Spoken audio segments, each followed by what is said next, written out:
बिस्मिल्लाहिर्रहमानिर्रहीम। मैं doctor Naseem Rayeen ji from Chhatarpur.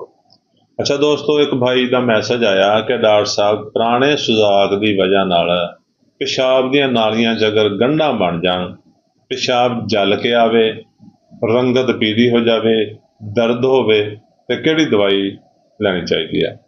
दोस्तों असल च ना बहुत सारे लोग फरदन फरदन मैसेज करते हैं। फरदन मैसेज का जवाब देना थोड़ा मुश्किल होंदा है।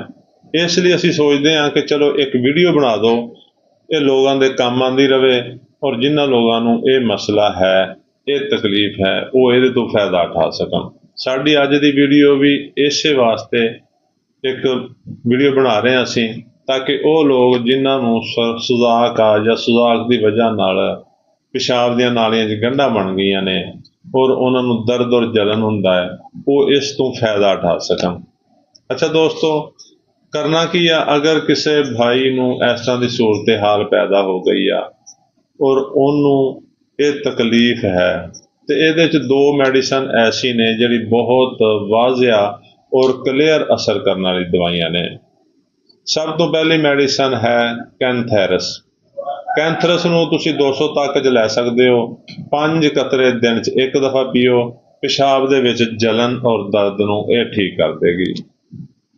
साडी दूसरी जिहड़ी दवा है वो है क्लेमाइटिस 200 ताकत दे विच। क्लेमाइटिस नूं तुसीं 200 तक च लवो, ये भी 5 कतरे दिन च एक दफ़ा पीओ। ये दवाई जिहड़ियां सुजाक दियां गंढां ने जिहदी वजह तो पेशाब की रुकावट आउंदी आ, ये उन्हां गंढां नूं तहलील कर देगी और तुहाडा जिहड़ा पेशाब का रास्ता है उन्होंने खोल देगी। पेशाब की दिक्कत ठीक हो जाएगी और दूसरी गल यह कि पेशाब की नाली सुकड़े हुए भी होएगी, वो भी ठीक हो जाएगी और मजीद दोबारा पेशाब की नाली सुकड़ेगी नहीं, क्योंकि ये उन्होंने इन्ना मुकम्मल तौर पर ठीक कर देंदी है क्लेमाइटिस कि जेडे उहदी कंप्लीकेशन होंदी ने वो ठीक हो जांदियां और दोबारा भी ये तकलीफ नहीं होंदी और इंशाअल्लाह मरीज सेहतमंद हो जाएगा। तो दोस्तों ये दोवें दवाइयां तुसीं इस तरतीब नाल इस्तेमाल करो। कैंथरस 200 ताकत सुबह नाश्ते तो बाद लवो और जिहड़ी क्लेमाइटिस 200 दे विच आ ये तुसीं बाद नमाज़े असर लवो। इस तरतीब नाल इस दवाइयां नूं कम से कम 10 तो 15 दिन इस्तेमाल करो।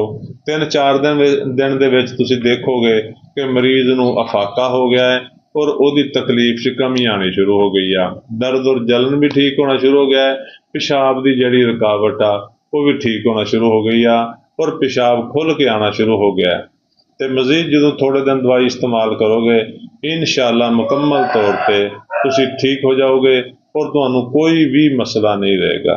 तो दोस्तों जो मैं वीडियो डाउनलोड करनी आ, मैं लोगों ने मैसेज करने शुरू कर देने ने कि डॉक्टर साहब ये दवाई लिख दो, डॉक्टर साहब दवाई किन्ने कतरे पीने भी। असी वीडियो हर चीज़ इस लिए दसने ताकि तुहानूं बार बार पूछना ना पवे।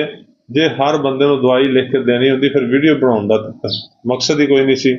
तो दोस्तों दूसरी गल ये आ, जो दवाई लवो अपने करीब तरीन होमियो स्टोर तो लवो, होमियो डॉक्टर तो लवो और उहदे नाल मशवरा भी कर लो कि मैं यह दवाई जिहड़ी आ ये लैन लगा है, इहनूं मैं कितनी मकदार च लवां।